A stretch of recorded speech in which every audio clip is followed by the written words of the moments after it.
Hi Hanan, thanks for being with us today. In the next few minutes, we'd like to get some tips from you on how to make training more impactful and how to get the most out of a training budget. What would you say are the top 3 tips that you could give us on how to deliver great training? Yeah. Well, the first step is to make sure that your training need analysis is relevant. So you look at your business objectives, and if you have a performance management system in place, you do relate your training plan to the performance management cycle or process, and ensure that whatever you plan for the year would relate directly to the achievement of those business objectives and what your people really need. The second one is the design and delivery of the program. I always say you can lead the horse to the water, but you cannot really make it drink. So don't go for the traditional lecture-like training programs. What you want to do is to choose and design training courses or workshops that appeal to the human, to the person inside every professional.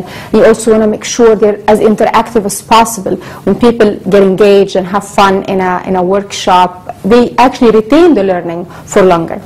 The third tip is to also ensure there is a mechanism to follow up on the learning acquired during the course. So how the employee is going to apply his learning when back at the workplace, how is he going to benefit his team, department, or company from what he'd learned already. These are the main tips. If followed, it makes the most of any training budget, big or small.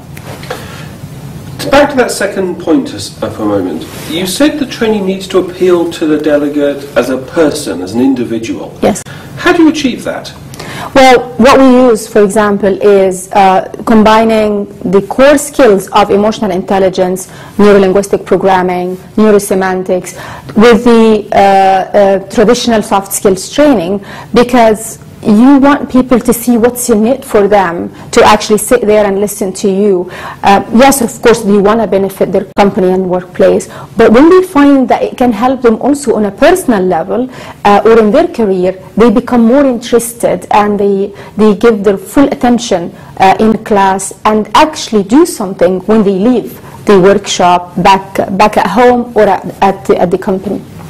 Okay, well, when I think about training, I often think about being back at school in 4th grade and sitting listening to hours of information being thrown at me. What kind of ratio of interactivity and versus theory would you see, and how much involvement from the participants would you see in a given training course?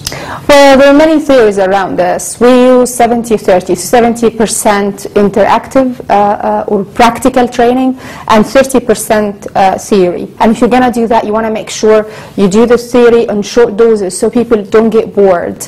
Also, you want them to get up and go around and get all hands-on. That's how they enjoy the program and retain the learning as well, even months and years after the program is over. Are you focused solely on that delivery part or on the whole life cycle of training? The whole life cycle. So we help organizations with the training need analysis stage if they need to, but if they have the expertise to do that in-house, then we come at the second stage, which is the design and delivery, ensuring that whatever we deliver does meet the actual needs of the employees and the company, and we ensure to provide also a follow-up. This is a crucial part of any training cycle or solution. Okay. I know you deliver training both to in-house audiences as well as running public courses.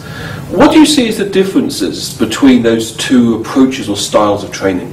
It really depends on your needs as a company. So if you've already done the analysis and now you know what you want to run, what kind of programs you want to run for your employees, then if you've got 6 people or more, then it will be much more cost effective for you to run the program in-house. So we do come to your organization and run it there or any venue of your choice.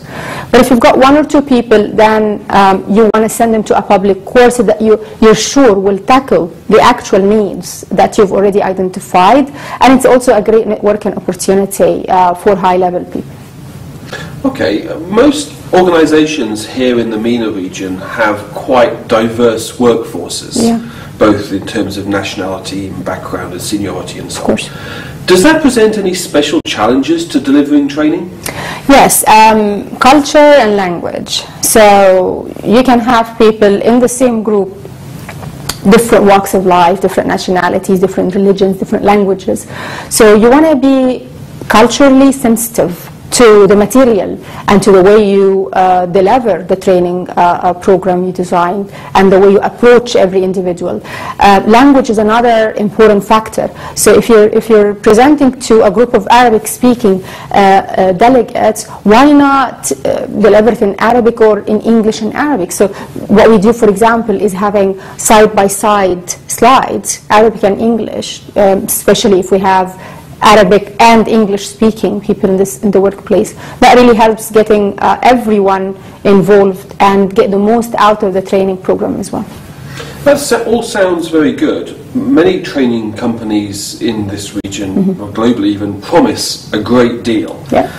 How the customer of your company know that they're going to get this kind of experience, the one that you've just told us about, in reality?